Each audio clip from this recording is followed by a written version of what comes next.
आपसे पहली बार आपके घर में आके मिलने का मकसद भी आपसे माफ़ी मांगना था। आपको ये बताना था कि हम आपकी तकलीफ में बराबर के शरीक हैं। आपसे दूसरी मुलाकात मेरे घर पे हुई थी। आपको शायद बुरा लगा हो, मैंने आपको अपने घर पे बुलाया क्योंकि मैं बिल्कुल अलहदगी में आपसे बात करना चाहती थी। एक बार फिर आपको यकीन दिलाना चाहती थी कि जो हुआ वो एक हादसा था। उसमें मेरे बेटे की गलती जरूर थी, लेकिन वो नादानिस्ता थी।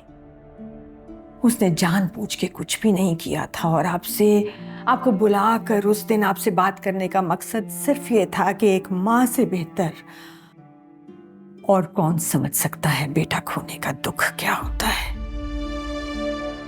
आपने अपना बेटा खोया था। मैं चाहती थी कि आप मेरे बेटे को माफ कर दें, मुझे अपना बेटा ना खोना पड़े। फिर भी जो उसने किया उसे उसकी सजा मिल रही है और मैं चाहती हूँ कि उसे सजा मिले, उसे समझ आए कि जो उसने किया वो गलत था। उससे जिंदगी में कभी कोई ऐसी गलती दोबारा सरजद ना हो।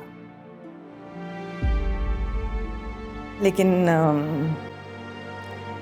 एक बात और कहना चाहती हूँ सादिया, आज यहाँ आने का मकसद भी यही है। इस हादसे ने मुझे मेहरुनिसा से मिलवाया। मैं जितनी मर्तबा आपकी बेटी से मिली हूँ उसने मुझे इम्प्रेस किया है। ना सिर्फ मुझे बल्कि मेरे बेटे शाहनवाज शाह की सोच। मैं देखती हूँ कि मेहरुनिसा से मिलने के बाद उसकी सोच में वाज़ेह तब्दीली आई है। इस बात के लिए आपका शुक्रिया अदा करना चाहती हूँ और आज यहाँ आने का मकसद आपसे मेहरुनिसा का हाथ अपने बेटे शाहनवाज शाह के लिए मांगना चाहती हूँ।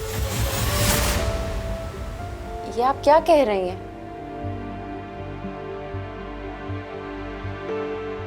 जो भी कह रही हूँ सादिया, पूरे दिल से और पूरे यकीन से कह रही हूँ।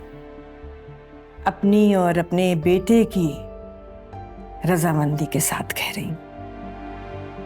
मैं बिल्कुल नहीं चाहती कि आप मुझे फौरन जवाब दें।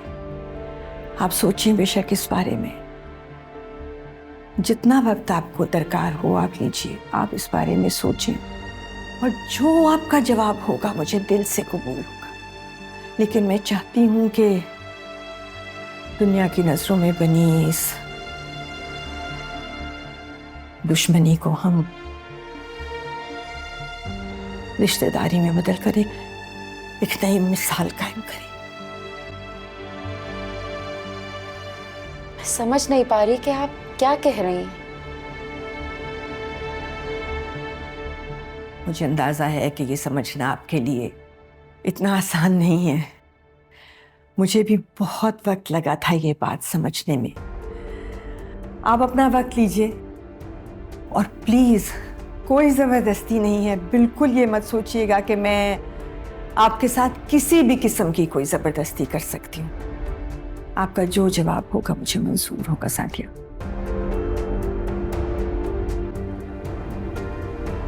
इजाजत दीजिएगा।